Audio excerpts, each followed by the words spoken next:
দাঁড়ান দাঁড়ান দাঁড়ান, ভিডিওটি স্কিপ করার আগে, অন্য রিলস দেখার আগে এই ভিডিওটি খুবই গুরুত্বপূর্ণ। তাই দেখুন কিসের কিসের জন্য গুরুত্বপূর্ণ।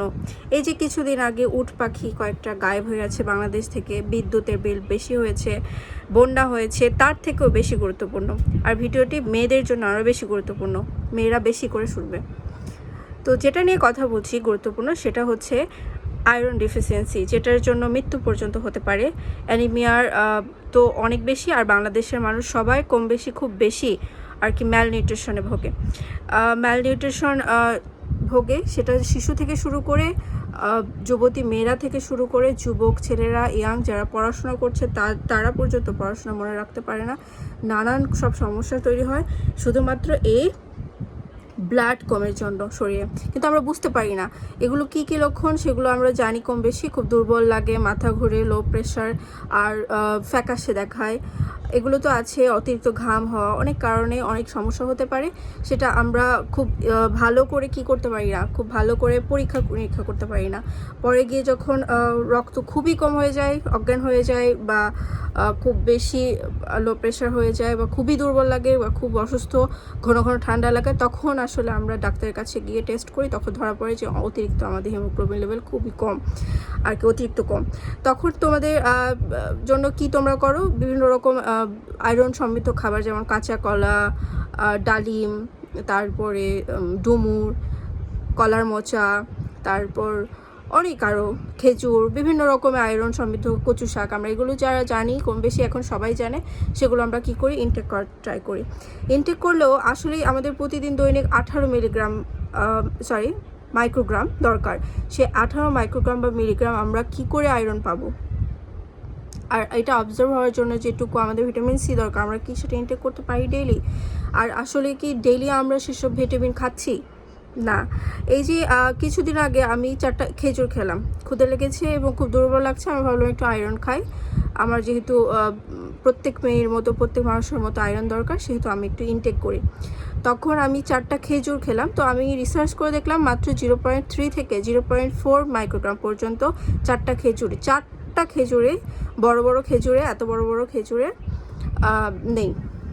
এর বেশি আমরা আয়রন পাবো না। অথচ আমাদের 18 মাইক্রোগ্রাম দরকার বা 18 মিলিগ্রাম দরকার। এখন আমরা এই আয়রনটা কি করে পাবো? তারপর অনেক রিসার্চ করে পেলাম যে মুরগির কলিজা বা মুরগির যেটা যকৃৎ, সেখান থেকে আমরা কি পাই, আমাদের আয়রনটা পাবো, যেটা হচ্ছে 18 মিলিগ্রাম। হ্যাঁ, কিন্তু আমরা এক বাটি, অর্থাৎ টুকরো টুকরো করে ছোট এক বাটি পর্যন্ত আমাদের সেটা খেলে আমরা সেটা 18 মিলিগ্রাম পাবো। আমরা আদৌ কি ডেলি খেতে পারবো না, কারণ একই খাবার আমাদের প্রতিদিন খেতে ভালো লাগে না। আমরা তাহলে কিভাবে পাবো?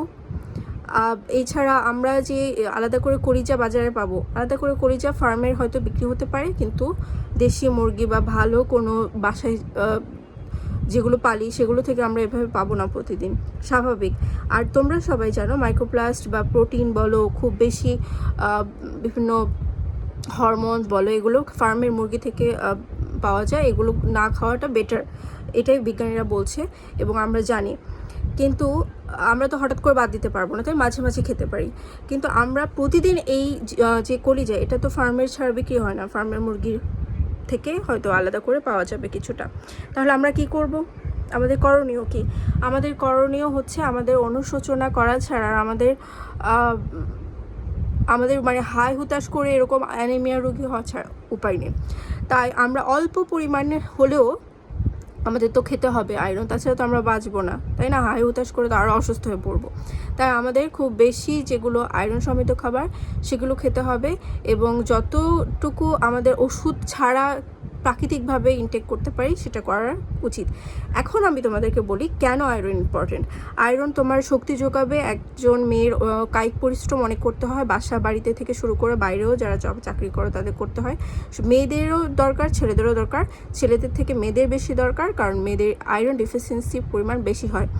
এখন এই আয়রন যে এত বড় ম্যালনিউট্রিশনে আমরা যে ভুগছি, এটা তো আমাদের আরও বেশি গুরুত্ব দেওয়া উচিত, কিন্তু আমরা এগুলো গুরুত্ব না দিয়ে আমরা আদার্স বিষয়গুলো গুরুত্ব দিই। সেগুলো খুব গুরুত্বপূর্ণ, সেগুলো গুরুত্বপূর্ণ বলছি না তা না, অবশ্যই গুরুত্বপূর্ণ, কিন্তু এই বিষয়গুলো এর মধ্যে মানে আমরা খেয়াল করি না, তখন কি হয় আমাদের শরীরটা অসুস্থ হয়ে যায়। আর এখন বর্ষাকাল, অনেক বেশি লো প্রেশারের রোগী দেখা যায়, যারা অনেক লো প্রেশার তারা আরও বেশি লো হয়ে যায়। এগুলোতে আয়রন এবং ক্যালসিয়ামের ভূমিকা অনেক বেশি, তাই এগুলো ইনটেক করার ট্রাই করতে হবে পরিমাণ মতো, পরিমাণে বেশি না খাওয়া ভালো।